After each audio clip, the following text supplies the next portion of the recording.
Hello, everybody. You're listening to Talking Terror. As always, I'm your host, Jacob Harper. And I'm Arianee. And today we're here to talk about Weapons, the 2025 horror film directed by Zach Krieger. Uh, Krieger? I can never get that right. I don't know if it's, I'm probably mispronouncing it. I don't know. I should probably have researched that before recording, but that's okay.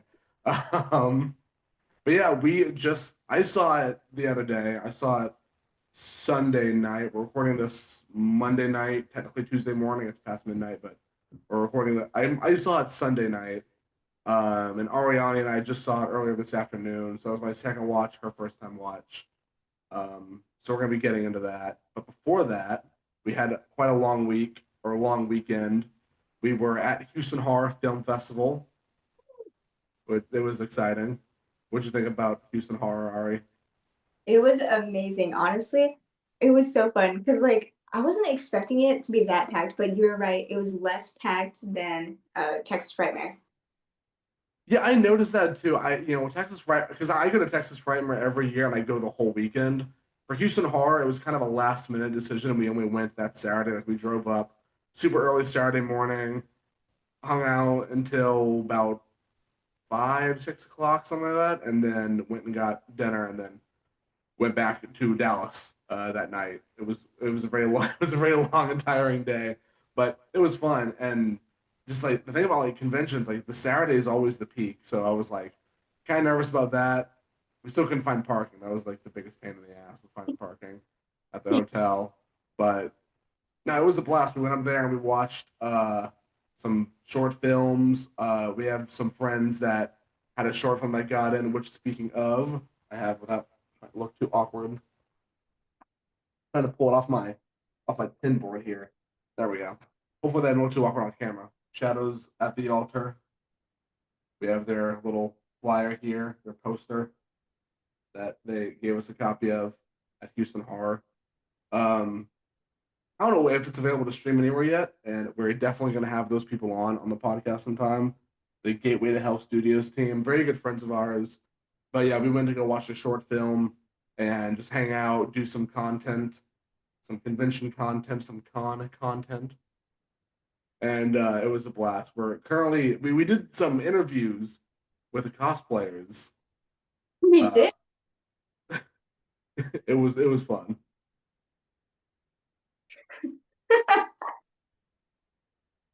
What?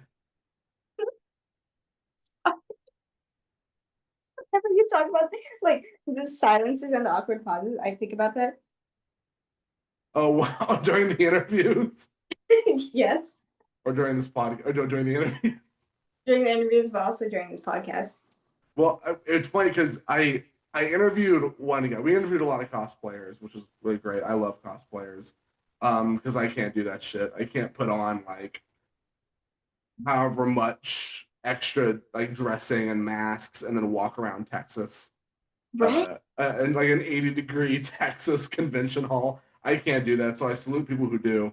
I love cosplayers, but we interviewed a lot of cosplayers, and I interviewed one, and I was like, okay, all right, you take the next one, whoever it ends up being. And it was it was an Art the Clown cosplayer. The video isn't up yet on social media. It will be up this sometime this week. Keep an eye on the social media pages: Instagram, Talking Terror Podcast; Twitter is Talk Terror Pod. Um, but Ari, your interview with Art the Clown, you could hear me laughing behind the camera for a lot of it because it was good. It was, dude. I was not expecting that. I thought he was gonna break character and speak, but then when he answered the first question with gestures and stuff, I was just like, oh fuck, this whole interview problem. I really thought about, hey, can you be on our can you like do an interview? He's like, oh yeah, sure. Nope.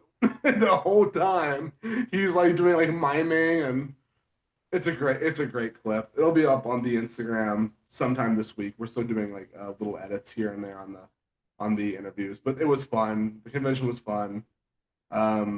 Yeah, I'm kind of bummed we only went for the day because it was like such a last minute like spur of the moment thing. Um, because we both had stuff going on throughout the weekend. And again, super last minute, but I'm glad we got to go check out some short films. I was bummed that only our friends were the only people that showed up for the short film screening. Because I wanted to like meet some other filmmakers there and try to get them on the podcast to talk about their work. And our friends were the only ones who showed up in person to do the panel. Um, but that's okay. We'll get them next time. Exactly. It'll be fun. And we're 100% getting the Gateway to Hell Studios people on there. Shout out to them. But yeah, great con. I've only been to Houston Horror Film Festival one other time before. It was when I had a short film playing there like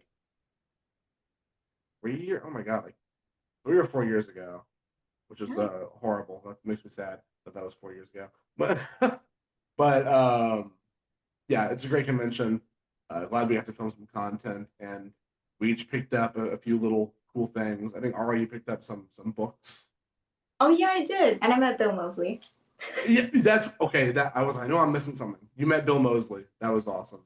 Yeah, I love him. I was like a huge fan of him, and I was just like, I never thought I would meet him in real life. So that was kind of like crazy, but I was also drunk. So You had a few beers. I wouldn't say you were drunk. I would say you had a few beers. I don't know, but that's okay. That's what con life is all about. Sometimes you meet Texas Chainsaw Massacre celebrities drunk. Or that's that's the horror podcast con life for you. What I say. Um, but yeah, Houston Horror was a blast. Hoping to go back next year. Do a full weekend next year would be fun. That'd be fun to like vlog, do like an actual like lengthy video on it and meet more people, network. We left a bunch of flyers around there, which was super fun. We did some littering, not actual littering. We left these Talking Terror flyers around there. So if you were at Houston Horror Film Festival last weekend and saw a Talking Terror flyer, you should have taken a picture of it and tagged us. That would be fun. But next time, next time for sure. Oh yeah. Are there any more highlights of Houston Horror? Because it was such a weird blur. We were only there for a day, and we were like rushing the whole time. like actually, I know that you wanted to meet some Terrifier celebrities, like, but you didn't get to meet them. Who did you want to meet? Uh, who were the two that were there? It was Jenna and other person. No, there was a few. There were because I had already met David Howard Thornton who was there.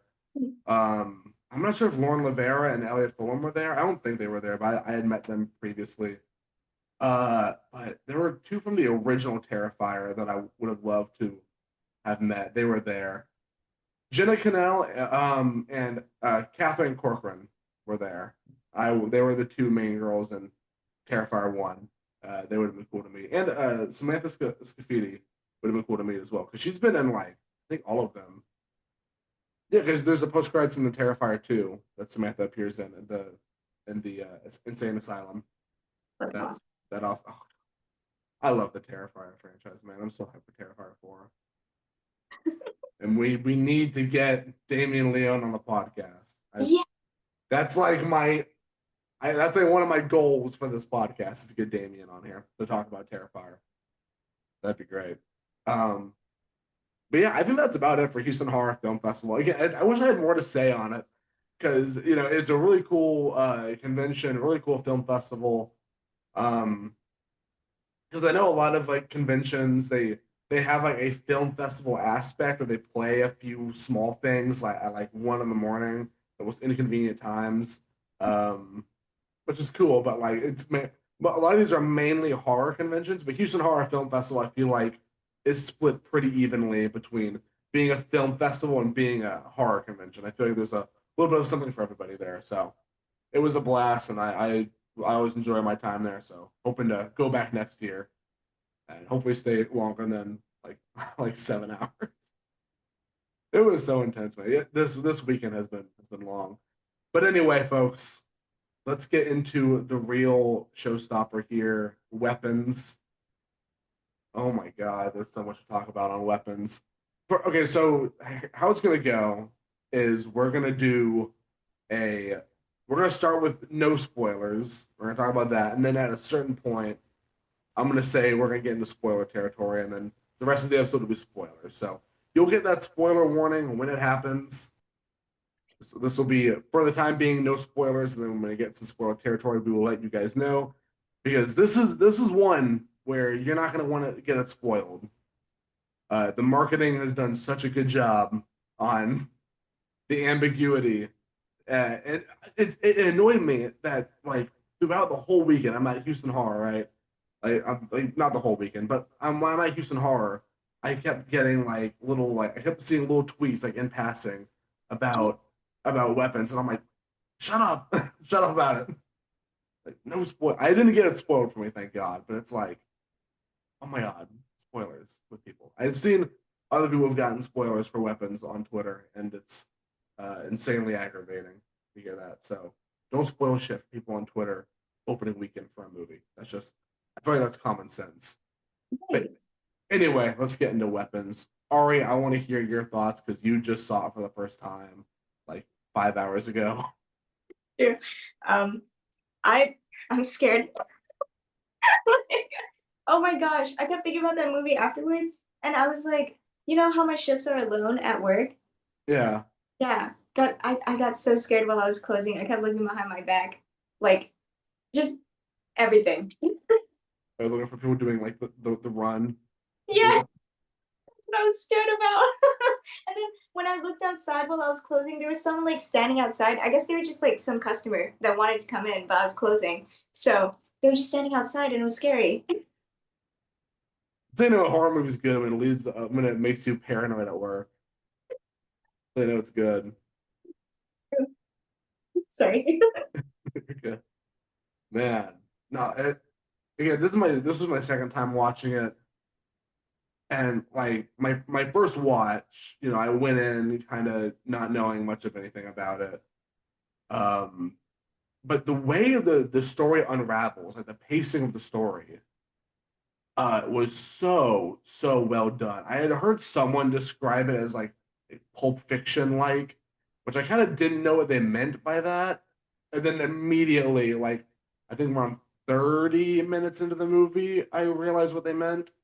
Because and I don't consider this a spoiler. The movie's told in different pieces through different perspectives. We see the different perspectives of different characters.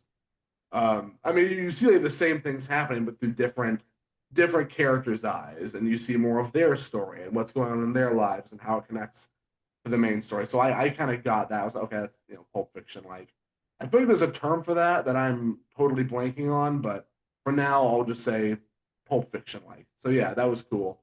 I liked that a lot. I have my notes here. I'm trying to recall exactly how I felt.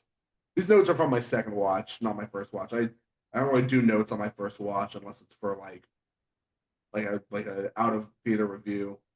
Um, but the writing was a big thing that I noticed on my second watch. There was some aspects of the writing that I thought were particularly super interesting. Like there were some inconsistencies with the writing, but I mean that in a good way because I feel like that has something to do with, which we'll get into in the spoiler portion of the episode, has something to do with what is really going on in the narrative.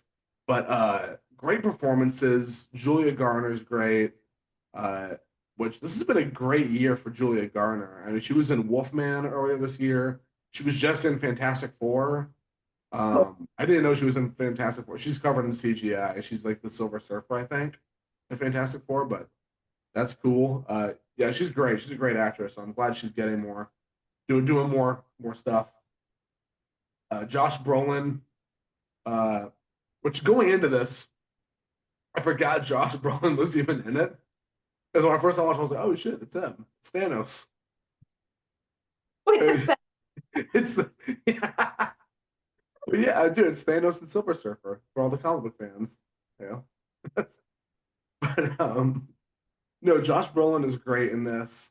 And I particularly liked his sort of character arc because it's hard to explain without getting into spoilers. I'll have to save all my big thoughts for the spoiler portion. Um, and the kid that plays Alex did amazing. He did. Speaking of, he liked my tweet on Twitter earlier tonight, so that made me very happy. I Wow. want to get him on the show. I want to get him on the podcast. He was great. He played Alex. I'll have to pull up his name in a minute. But he was great. Again, again, this is all from my first watch. My first watch, the pacing of the story was great. The slow kind of unraveling of the mystery, because it's not all just explained to you all at once. It's not like a big expositional reveal. It's like you slowly put the pieces together with all these clues, and it was great. And it kind of felt like even uh, the writer director Zach Krieger. I feel like even he was, as he was writing it, unraveling the mystery himself.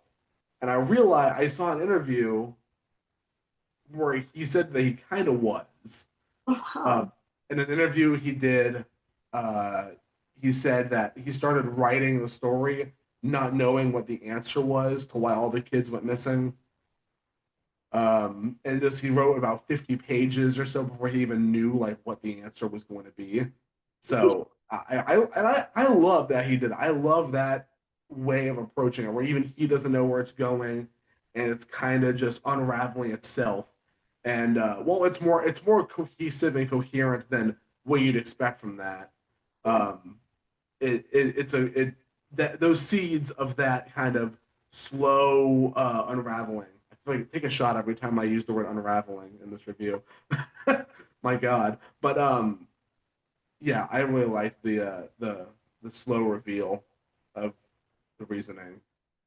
Um, but that's all for my first watch. And I mean, do you have any more thoughts from your first watch, Ari?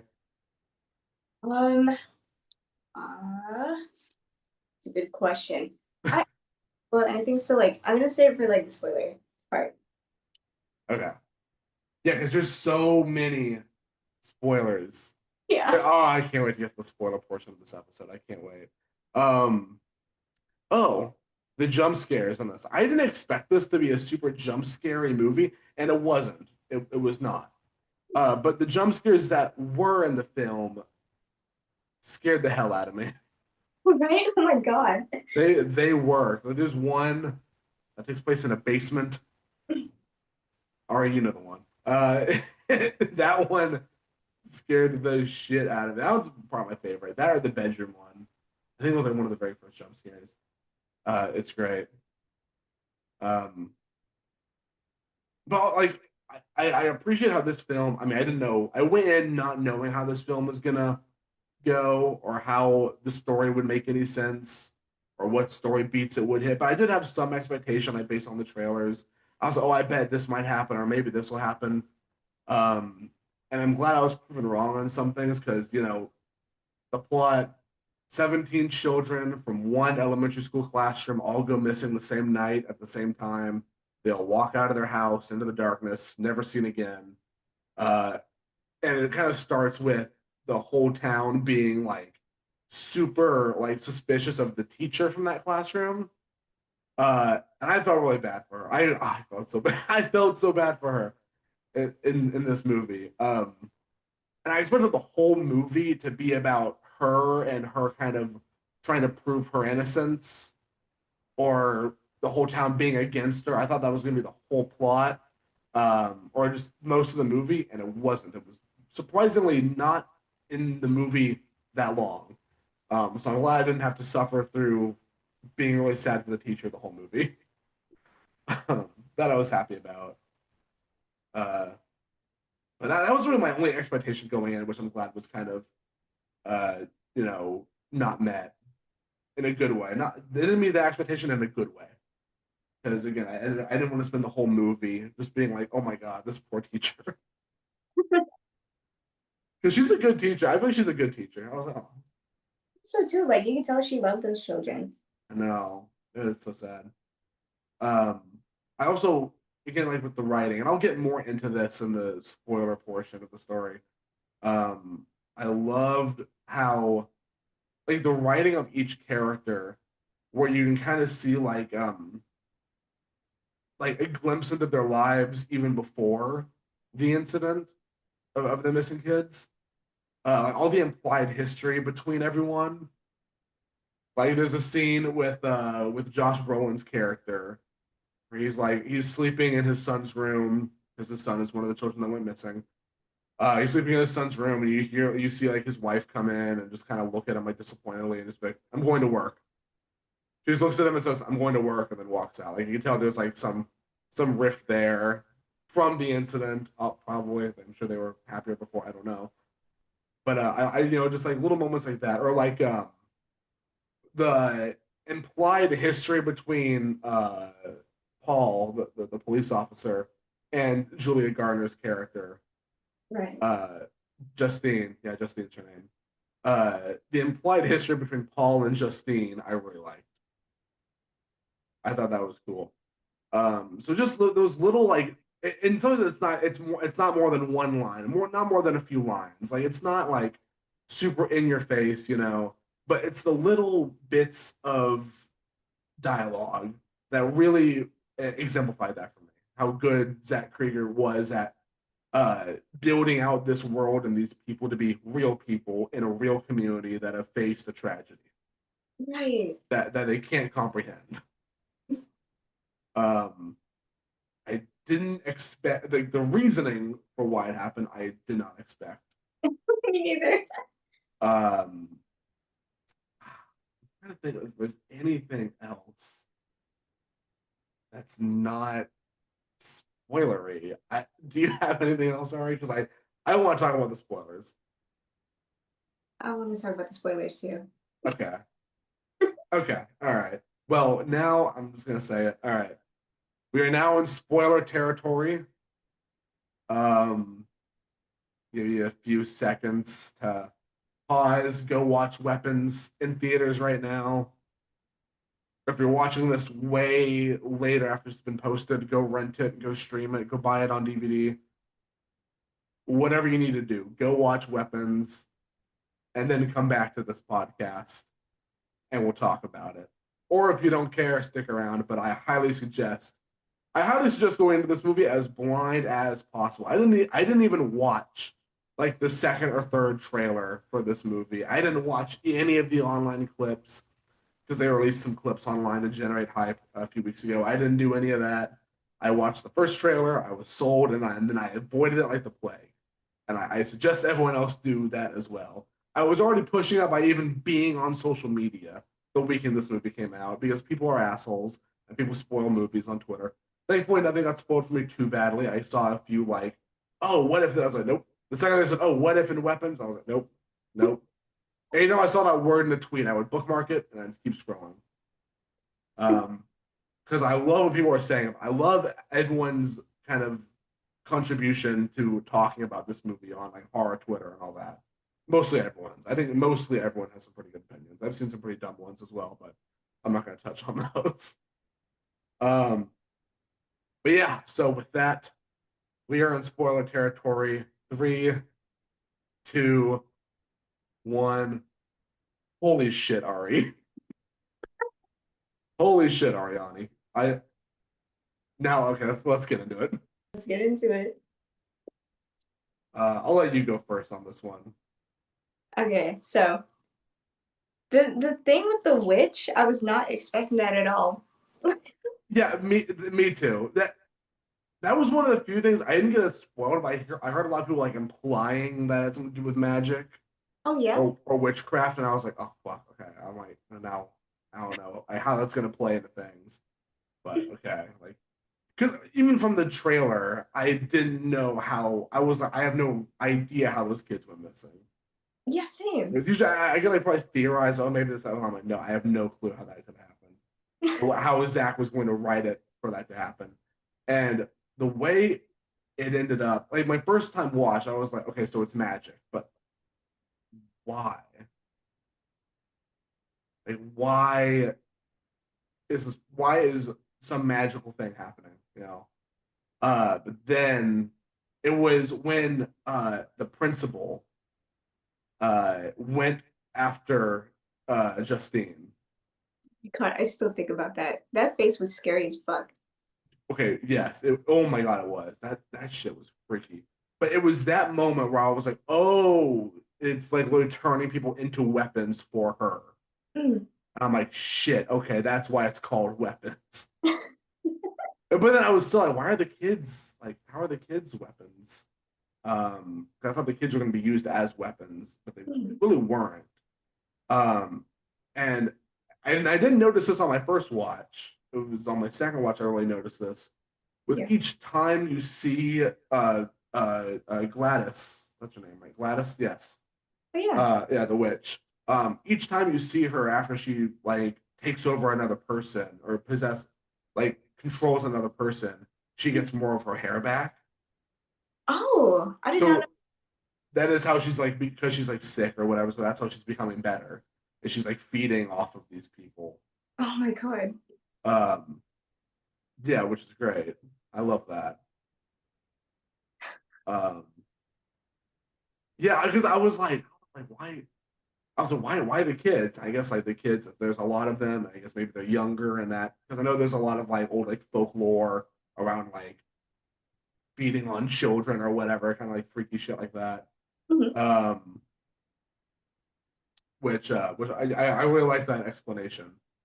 Um, and I when I said earlier how I love the I'm kind of all over the place right now for these spoilers, but oh my god, this movie was good.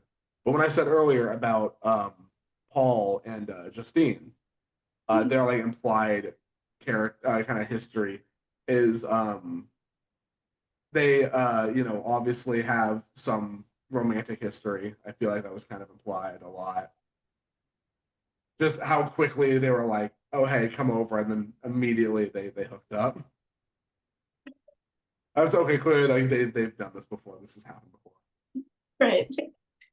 Which dude, the way Justine was so happy to hear that Paul and his wife weren't together. Oh, she was hyped about that shit. She was. Isn't that crazy? She was grinning, bro, when she when she heard that he was single. She feel like he lied. He lied. And also, I noticed through the again, this is only like little bits throughout the dialogue. Paul is like a recovering alcoholic. Oh yes, yes, I caught that too. Yeah, how his wife was like, "Oh, if you want to go to a meeting, I was like, oh, I don't need to go to a meeting." And then when she's attacking Justine in the liquor store, she's like, "Oh, you bitch, you got him drunk." He did that himself. He did. Um, but and I like to think that Justine and Paul both met at Alcoholics Anonymous at one point because it's implied that Justine has a history of drinking Oh yeah, yeah. because Josh Bowen brought up how she had that DUI, Mhm. and she obviously drinks a lot throughout the movie, which is understandable. I was like, again, I was like, don't demonize this teacher. She's been through a lot. And the whole like first act of the movie, I'm like, this poor teacher, man. Right. Oh man.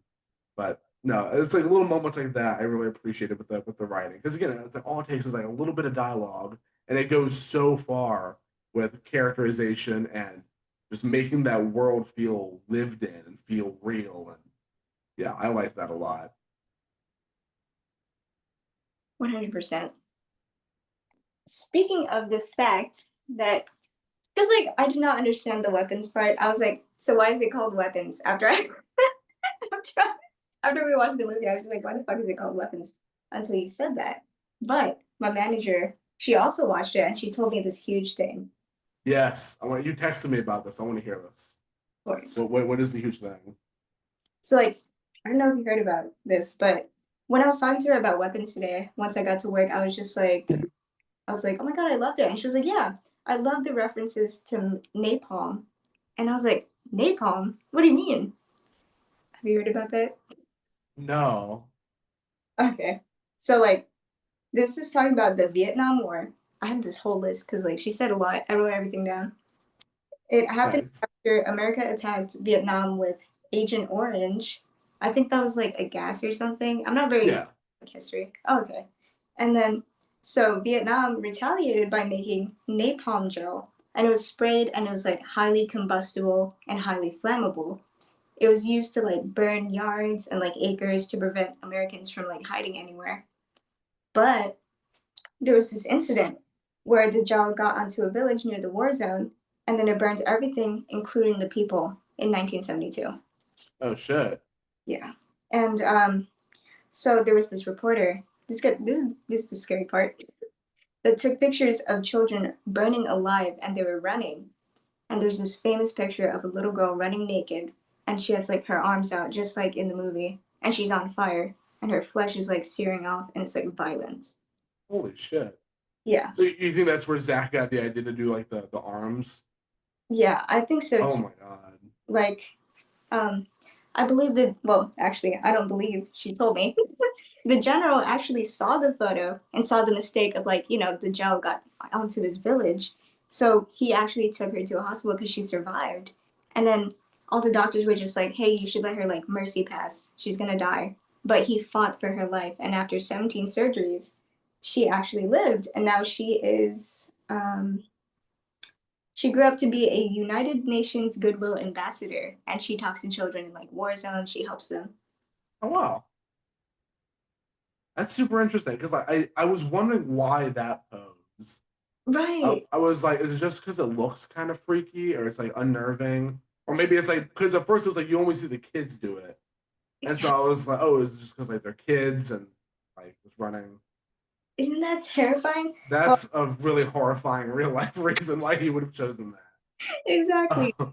And then she also said that it must be like some sort of reference to how children can be used as biological warfare and they are used as weapons and they are victims of the war that they are victims that the war created. Mhm. Yeah, that's that's really interesting. I saw another thing on a lot of what I'm about to quote is from Twitter. I've just been seeing people's opinions as I'm scrolling through, and a lot of people have been given some really interesting like insight into the movie. I saw one tweet from at horror guy Mick. I think I follow him. I should follow him. I just started following him. At horror guy Mick. He pointed out, and this is trivia that's listed on the IMDb page, but he shared it on Twitter. So I'm giving him credit. Um, Archer, Josh Brolin's character, his son Matthew is one of the children that goes missing from the elementary school class. He goes missing at 2:17 a.m. All the kids do. Um, and in the Bible, the verse Matthew 2:17 describes the fulfillment of a massacre of children, the slaughter of the innocents. Holy fuck. Which I love that correlation. That's fucking freaky. Fucking awesome. I love that.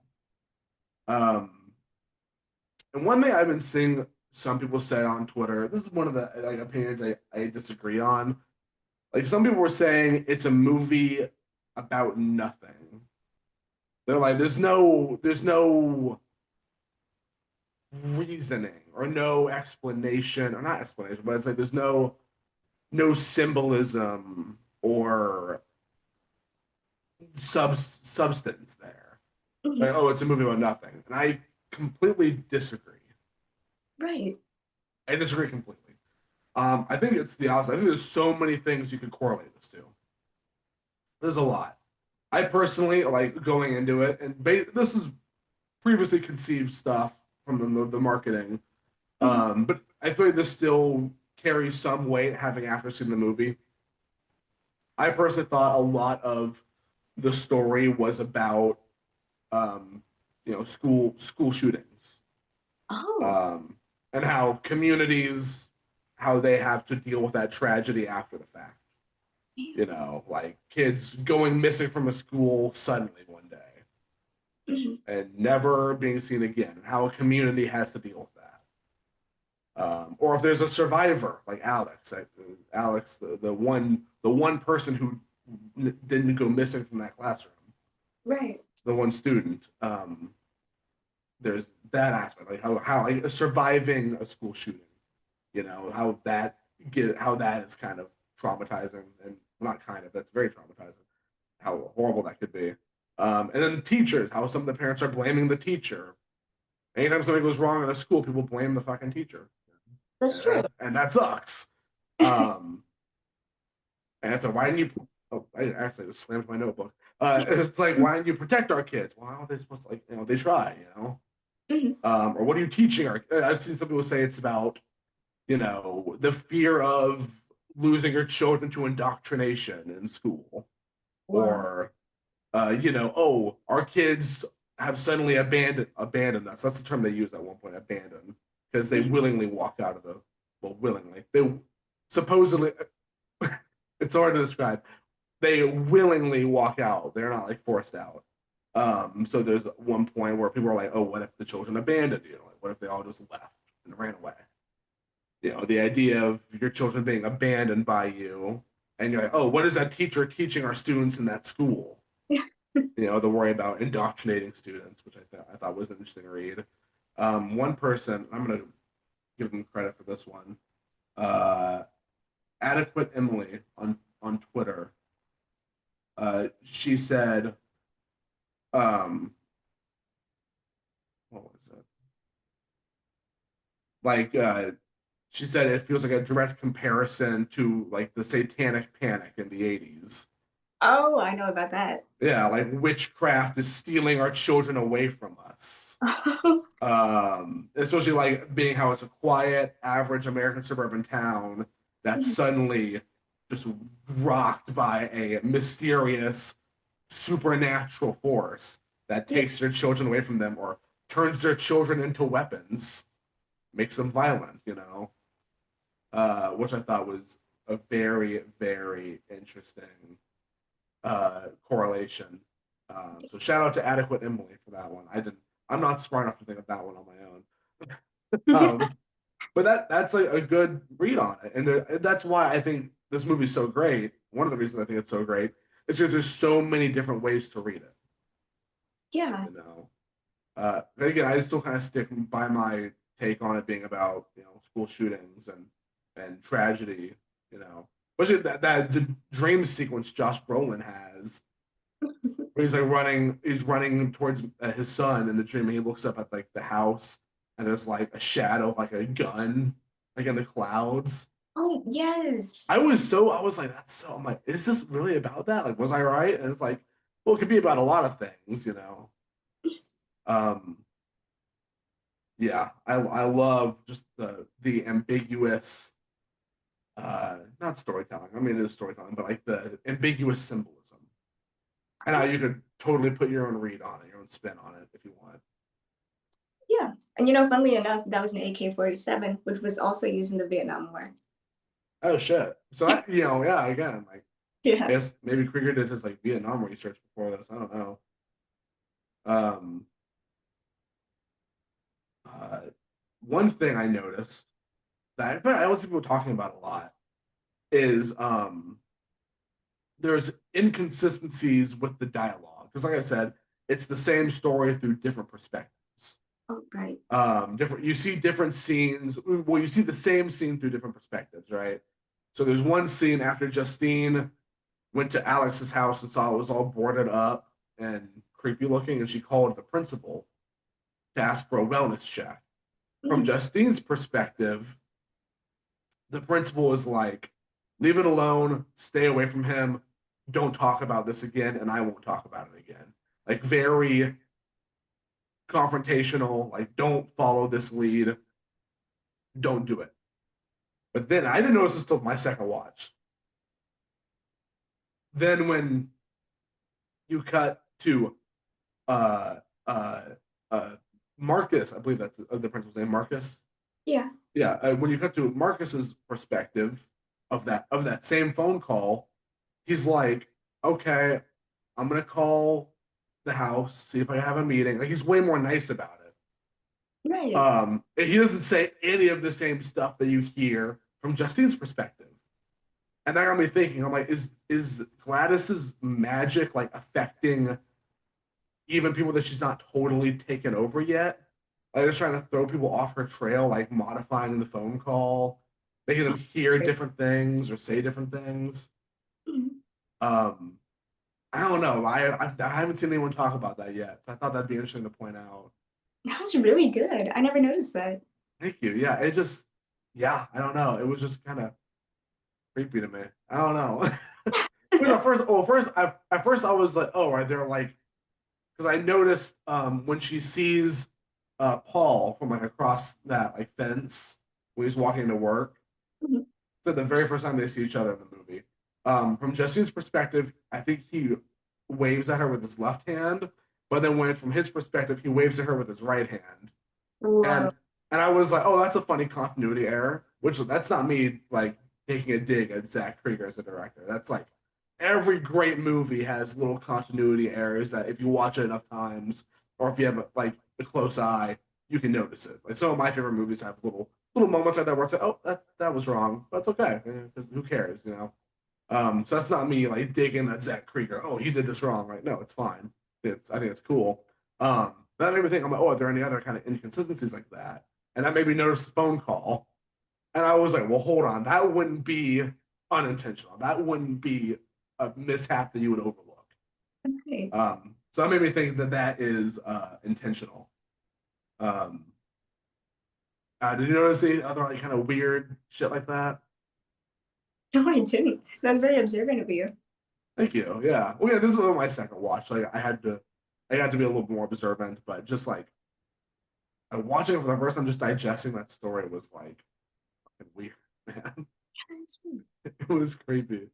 Um, which I feel like from even the title card, I kind of had a feeling it would go into supernatural territory.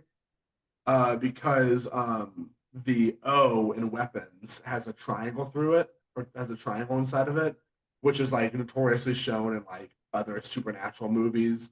Like Paranormal Activity has like the circle with the triangle inside. I'm pretty sure that's just like a symbol throughout all of like magic folklore and all that. So Yeah. from the title card, I was like, okay, this is probably gonna do supernatural. But I was like, this and Long Legs hid their supernatural elements extremely well in the marketing. You did. Did you ever see Long Legs? Yeah, I really like that one. Yeah, I like that one too. But it took a while to get used to because when I first watched Long Legs, I went in expecting like a Silence of the Lambs style like true crime story. Mhm. Um but it was not that that much. It had a lot more supernatural stuff than I expected. And this was kind of the same way. Um which I really liked. We'll do the rest of the notes here. Um, oh shit! I almost dropped my notebook again. I'm gonna set it over here. Which character's perspective did you enjoy the most? I really liked Alex's. I honestly felt so bad for Alex. Me too. This poor fucking kid. So bad. Yeah, because like he's the one survivor of this. Right. Um, which is like when you see the like reason why he survived, it's even more sad. Oh. And I'm like, now he has to feed soup to all these kids. Oh my god, his parents weren't enough. That damn witch, but she had him grocery shopping and shit, cleaning the house and shit. That's sad. I know, man, that's good. Um, also, before I forget, the kid's name is Carrie Christopher. Um, yeah, I replied to his tweet saying he was one of my favorite actors in the movie. He did such a good job. Um, Great child actor. I hope he does more weird fucking horror shit. He's really good at being scared. He's great at it. Yeah. Um, yeah. No, his storyline was kind of like the saddest. That and Justine, just because like I felt so bad for Justine. That's why I was kind of glad that it shifted perspectives because I'm like I can't sit through this whole movie being like sorry for this teach. Yeah. I felt bad because I was like, it's not her fault. This mysterious shit happened. Like she's just as like stumped as the rest of you as to why it happened. Exactly. Um, Also, did you suspect that it was Josh Brolin that wrote that on her car? Yeah, I did because like when he talked about the red paint and like the worker was talking about the red paint, I was just like, hey, he must have painted that on her car. And then you see in the trunk the paint cans already. Yeah. Yeah, all right, there we go. That's good context. Yeah, I'm pretty sure it was him as well. Which I mean, that's what I was gonna say earlier. Is I like how both Archie and Justine get a character arc. Sort well, not a character. I wouldn't say character arc, but they end up working together. Yeah. Because I thought the whole movie was gonna be Justine trying to prove that she's innocent and Archie trying to go after Justine. I thought it was gonna be like most of the movie, like of their characters. So I'm glad that wasn't the case. Yeah, it was really good. Yeah, I like when they join forces. Hell, I'm like, yeah, dude, figure this out. This is like really creepy. And I'm like, yeah, Archie, like one teacher didn't pull 17 kids out of house telepathically. That didn't happen. Get it together. Um, I like that. Uh, what'd you think about the Justin Long cameo? Oh, him! Yeah, what'd you think of his cameo? Oh, I thought it was really good. Yeah, because Um, I saw I was always gonna love this. She likes Sheepish Creepers, and that's the no one. wonder he looks so familiar. Yeah, I thought you recognized him when we watched it because he was in Zach Krieger's first feature film, Barbarian, 2 years ago. He's great in that movie. I'd highly recommend it. He's great in that. But I thought that was a fun little cameo. It was very And fun. someone pointed out that like, finally a movie where finally a horror movie Justin Long survives. That's true. Which I mean, Drag Me to Hell. He survived Drag Me to Hell as well. I've seen that one. Yeah, he survived that one. So not the first, but I'm always happy to see Justin Long live because he gets a lot of really fucked up deaths in a lot of movies to an almost comedic degree. I guess technically he didn't die in Tusk, but like pretty bad. Did you ever see Tusk? Mhm. Oh, dude, Tusk is weird. I heard that one was fucked up. It's very fucked up. It is. But it's good. It's good fucked up. That's fucked up. Um, any more spoilery thoughts on weapons? Mm, definitely can't think of any right now. Those are good. Hmm.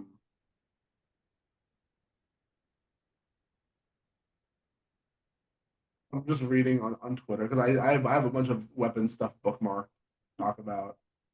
One review on Letterboxd said, "Did nobody notice that kid having to buy what must have been a ludicrous amount of soup?" Which, dude, shout out to Campbell Soup. That must have been crazy product placement. Like, there must have been some crazy ass deal for this movie. That and the Ring cameras. Oh, right. That and the Ring company. Um, but yeah, I'm trying to think of any. Like, I know I still need to read the weapon script because I know there was a leaked copy of the script months ago. I need to find a copy of it. Because that'd be a fun read sometime on the channel, or if we end up doing Patreon, that'd be a fun Patreon add-on or whatever. But uh, yeah, and I heard the weapon script that leaked was like 95% accurate, and the other 5% was changed for the better. Wow. Like what we have now is better than what was in that script, but I'm surprised that it was that accurate and how that leaked. But I do know this movie's been in production or been in like the making for a while. It was going to be made a few years back, I want to say, and then the Screen Actors Guild had their strike, which kind of put everything on pause, and then they had to almost entirely recast the movie. I know Pedro Pascal was going to be in it at one point. Wow. I don't know who Pedro Pascal would have played, but it is funny that I've been seeing people say that they have like Pedro Pascal fatigue. I don't.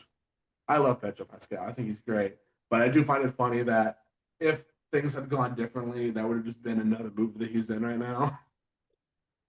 Um, I'm trying to find out who he would have played. I assume Pedro Pascal would have played Archie. I can't find a clear answer. Hmm. Um, I'll go to the IMDb trivia. Maybe that will help. Uh, this is all things I probably should have did before the podcast, but I rewatched Barbarian instead. Felt like a better alternative. Um, oh, this has nothing to do with what I was just talking about, but I originally wanted to try to go see this movie at a 2:17 p.m. screening because there were some AMC's that were showing it at 2:17 p.m. Oh, that's fucking awesome. to correlate with the time the children went missing. Um, oh, fun fact, Netflix was ready to pay more money up front for the rights to this movie than New Line, but New Line promised Zach Krieger a theatrical release, and New Line's track record with horror were better selling points. Oh, damn. Which kind of say, Zach, um, thank you for not taking the extra money with Netflix. And that's nothing against Netflix. I just like theatrical experiences. I like seeing horror movies in the theater, That's and seeing this in a packed theater with people who are like going along the story with you is so fucking cool. And such a rich experience. Like even like we saw like a Monday afternoon screening, so there weren't too many people in there. But even the people in front of us who were reacting to the developments of the story, I liked that. I enjoyed how everyone was like, "Oh shit!" Like, "Oh now," like, and even like there's a few kind of funny moments yeah. that people were kind of laughing at, which I liked. Um,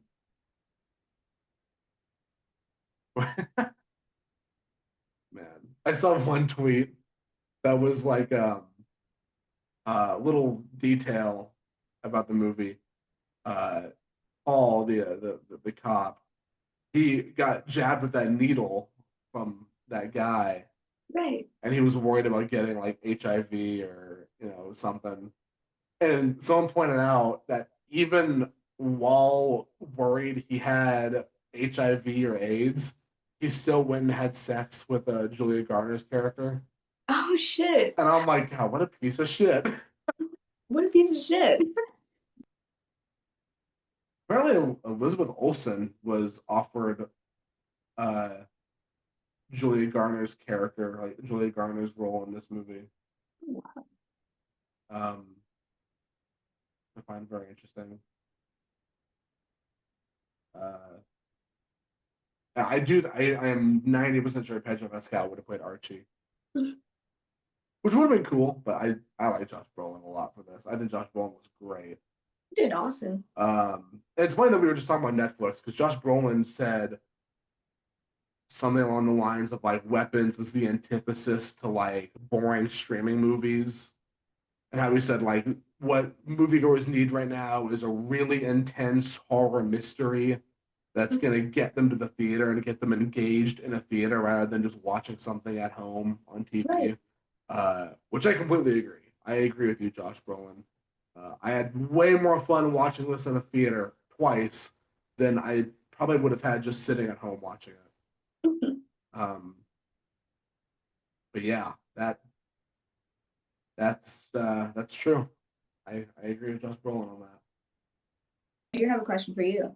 Yeah, How do you watch all these horror movies without getting scared afterwards? I don't know actually. Really? Well, because it's like I don't know. I've seen so many, but also like there's some I feel like I don't scare that easily nowadays. Yeah, desensitized?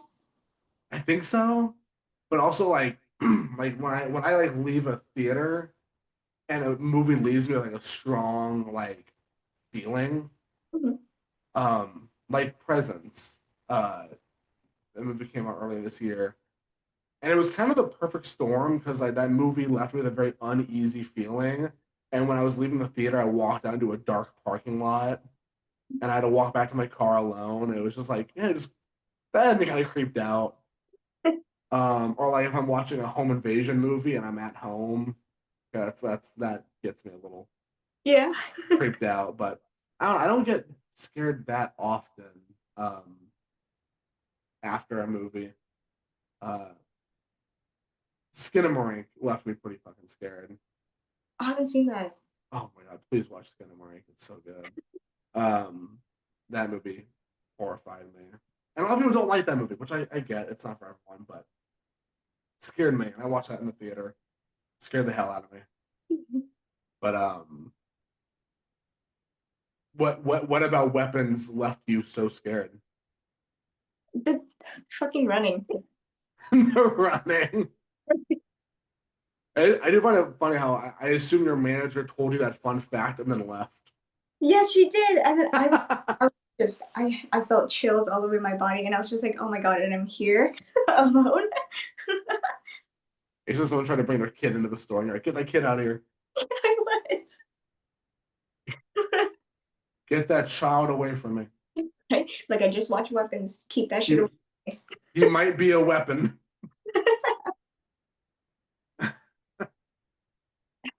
I'll say the principal was what scared me the most. Yeah, the effect on like his eyes, like his face. It was just all fucked up. I gotta watch like behind the scenes. Like that's how I not get scared. I have to watch behind the scenes. Oh yeah, now after this podcast, I'm gonna go watch a bunch of like weapons interviews and stuff because I want to know more about this movie and how it came to be. Um, but I'm liking Zach Krieger's kind of outing to horror. You know, I loved Barbarian. I rewatched it for the first time since its theatrical release a few days ago. I really enjoyed it. And I forgot Richard Brake is in that movie. Richard Brake's great. He's in a lot of like Rob Zombie stuff, and Oh, that's awesome. he's in some cool shit. He's my pick for a new Freddy Krueger if we ever get a new Freddy Krueger. He's my pick for casting. Um, but yeah, Barbarian was good because like and this kind of follows with weapons as well. Barbarian is such a like a rabbit hole, like a literal rabbit hole of a movie, where you think one thing's gonna happen, but then you're like nothing can prepare you for what that movie is and what it's about and what happens in it. Because it's so like it's almost comedic how like random it is. Shit. And Weapons is kind of the same way, how it's like you have no idea where the story's going until you're there. That's funny. Which again, that's kind of how he wrote it, I guess. Oh, one thing I do want to say. Mm. Um, that's got to be the most satisfying villain death I've seen in a long fucking time. Right. They tore her apart. Dude, when the kids are chasing her through the neighborhood, I'm like, that's so funny. And then when they get, dude, first off, that kid, that's like, I don't know if this was a real kid or a stunt double, but shout out to them because they like break through a door, turn the corner, they break through another fucking door, with like and then they like jump through a window and like intercept her. Yeah. Because like she runs through the door, then out the front door, and the kid goes through the two doors, like breaks through them forcefully, and then turns and jumps out a window to catch her. Right? And I'm like, draft her to the NFL. That was an interception right there. That was great. Tackles her.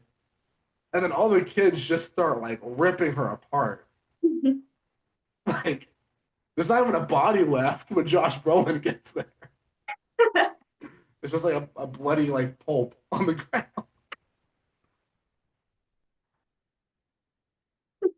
I thought it was so funny too, because like he's walking through that house, and then that woman was just like, "Honey, there's a man in here." Yeah, like imagine a bunch of kids like run through your house, destroy everything, murder some woman on the front lawn, and then as you're trying to like get out, Josh Brolin just comes walking through your living room.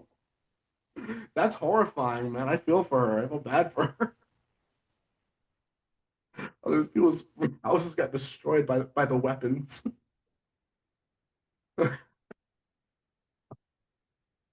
No, that was great. And I don't know if that was a stunt double or that was an actual kid by that POV where she just like runs through the back door, runs through another back door, then jumps through the window.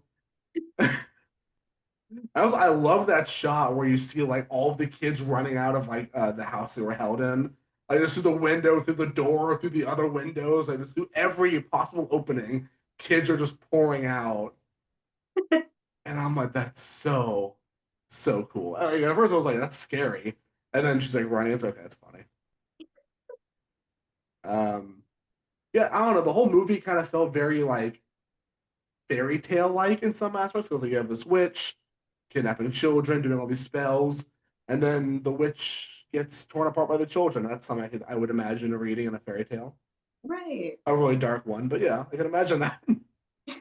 The kids are turned against her, her own weapons are turned against her, and she is murdered horribly. But yeah, it's gonna be the most satisfying villain death I've seen in a hot minute. There's there's one movie I feel is comparable in terms of like satisfying villain deaths, and it's The Black Phone. Mm, Have you seen Black Phone? I've heard about that one. Oh my God, watch the Black Phone. The sequel's coming out in October. You got to check it out before Yeah, of course. then. Man, that was satisfying as hell seeing her get torn apart by those kids. It really was. Wait, so like it was so the witch was the mom's sister? Okay, that I'm glad you brought that up because I almost forgot to talk about that. Hmm. I genuinely think there's no family relation to that aunt. Oh fuck. I think that's part of the magic. Is she has like those like puts those like fake memories because even like the dad's like I don't even know her that well. And there's also so another thing someone pointed out on Twitter. The Twitter is kind of carrying this podcast for me right now. Like this episode. But another thing someone pointed out on Twitter that I had noticed, but I didn't think to write it down. Hmm. Um,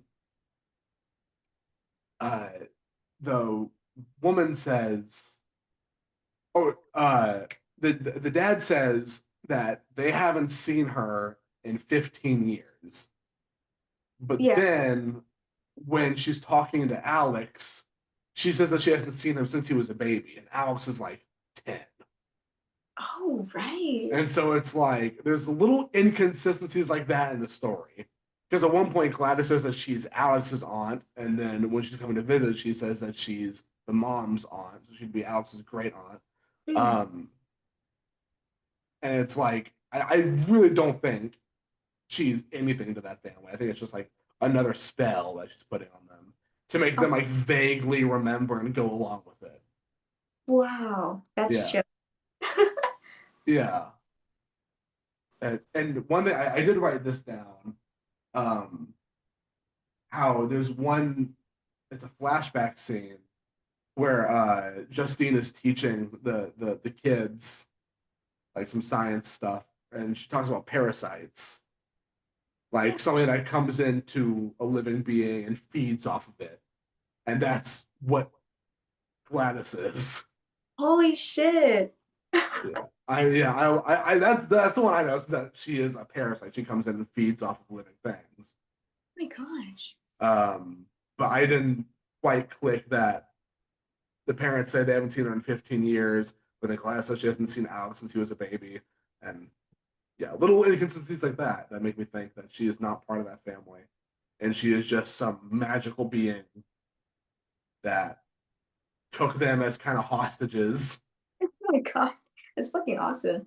I know, right? Oh, it's so cool. And I love the ambiguity here because that makes this a very fun conversation to have.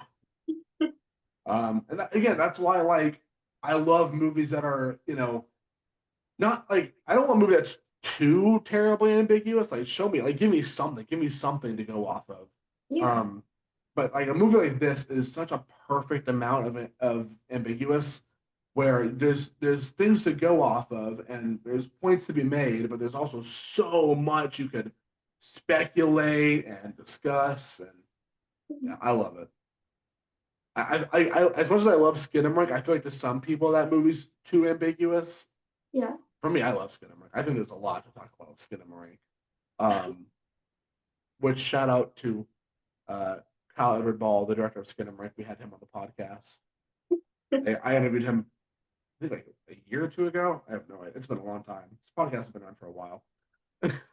And yeah, I know. That was a fun episode. But anyway, I love when movies are ambiguous enough where you can kind of you chew on things like that, you know.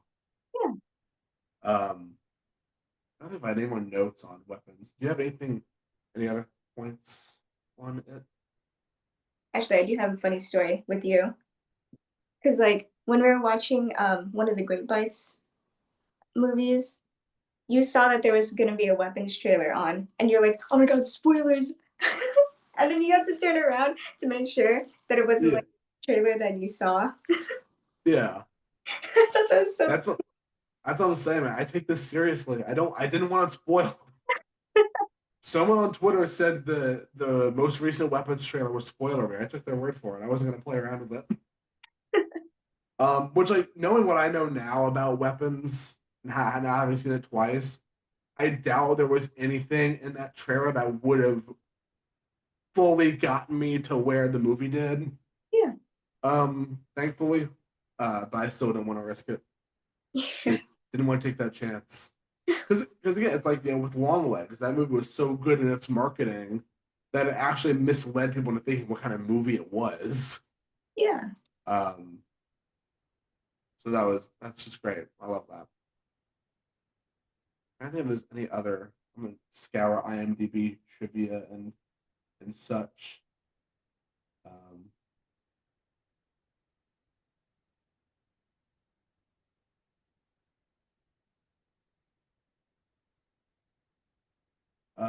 this is funny. This is kind of fun. Um, uh, amidst a major criminal investigation regarding an entire class of children that went missing, except for one child, which even involves federal law enforcement agencies. Nobody ever pays any attention to the fact that the remaining child's story that his father recently had a stroke is not backed up by any medical records in any hospital. Oh. Um, IMDb considers that a plot hole. I don't consider that. I'm gonna give Zach the benefit of the doubt and say that's part of Gladys's magic. Is that it kind of put a cloud over everyone's head that kind of turned them kind of blind to what was going Right. on. That is funny though that she was like, "Oh, he can't talk because he just had a stroke," but all being to check all the questions, and everyone was like, "Okay, sure." Random lady that just showed up here. Even like when the principal was talking to her, I'm like, "You're like really chill, given that this is someone that like you've never met involved with this family." Exactly. But again, he seemed like he was just a nice, caring guy. Which I'll be honest, at first I didn't like the principal.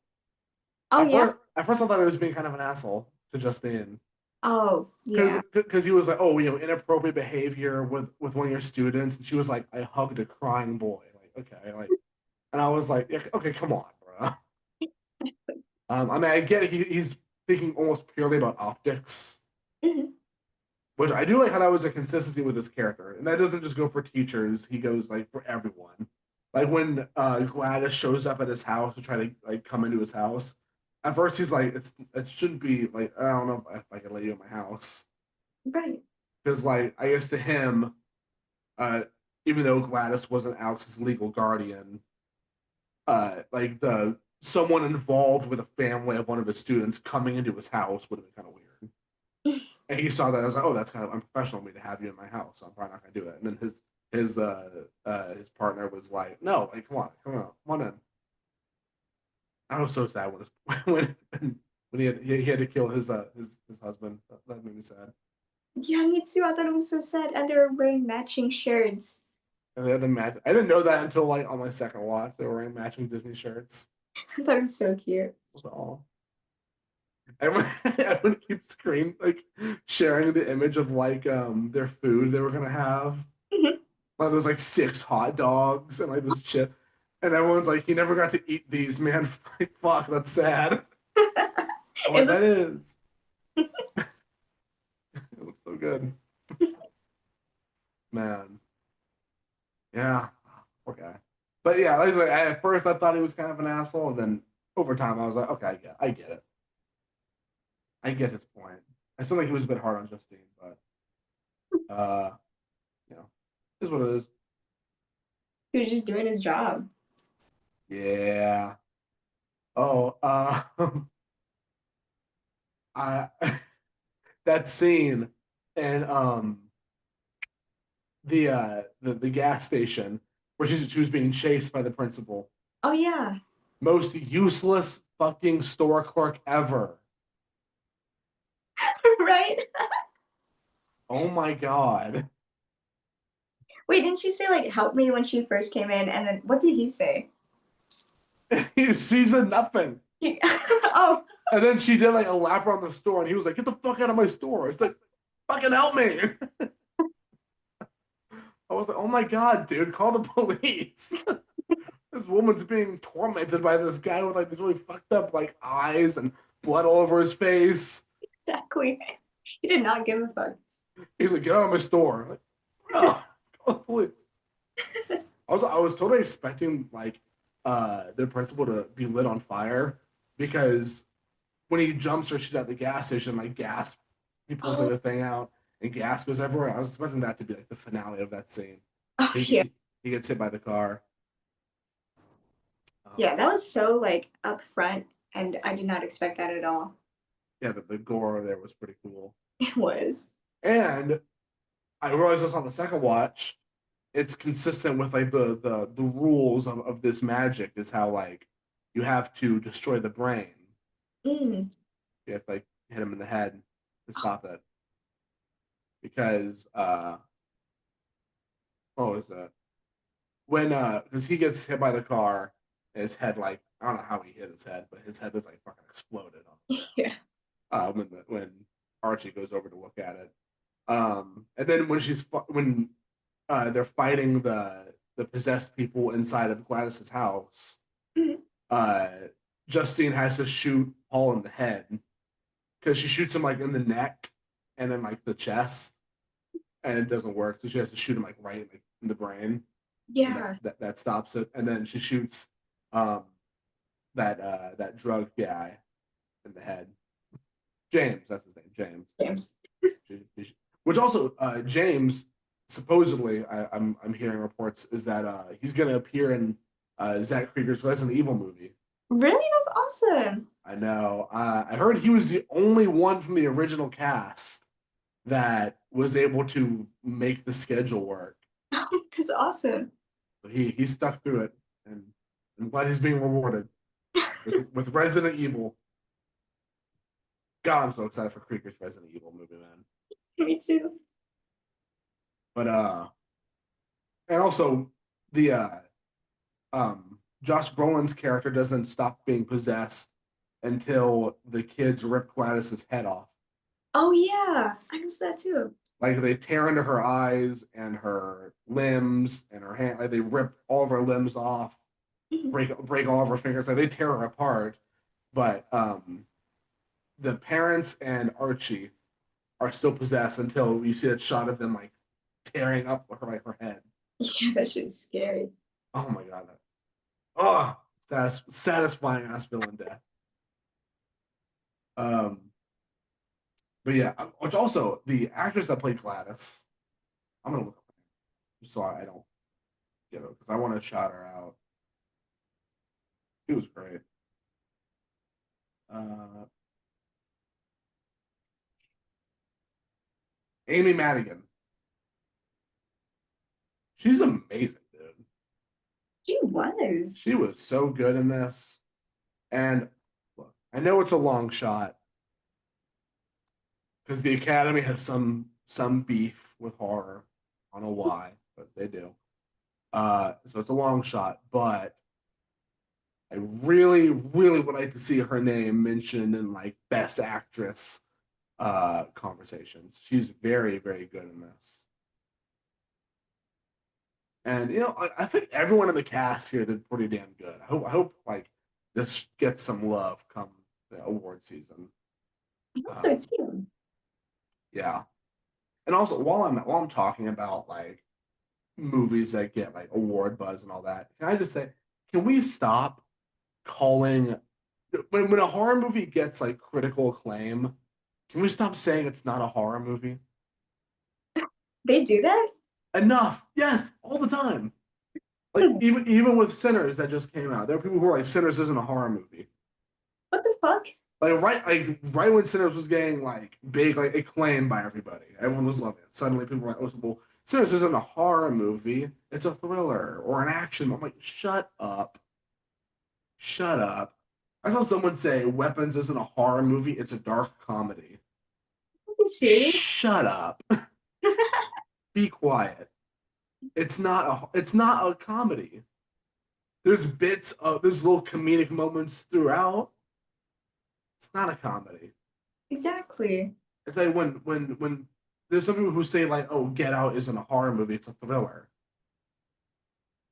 It's a fucking horror movie. It's a horror movie.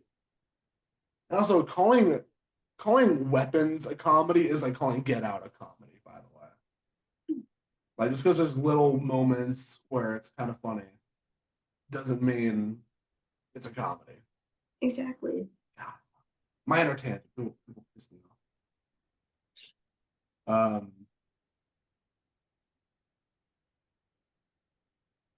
But I think that's about. I don't know. I'm trying to think of any other thoughts I had on Weapons.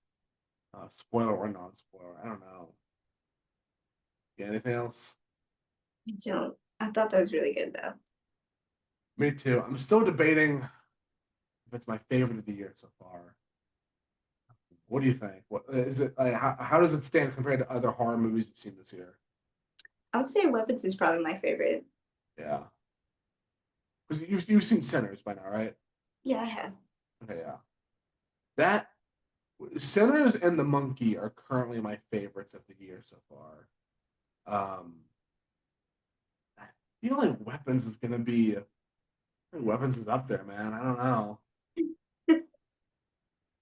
It's been a good year for horror though, and we're not even done yet. It's been a great year for horror.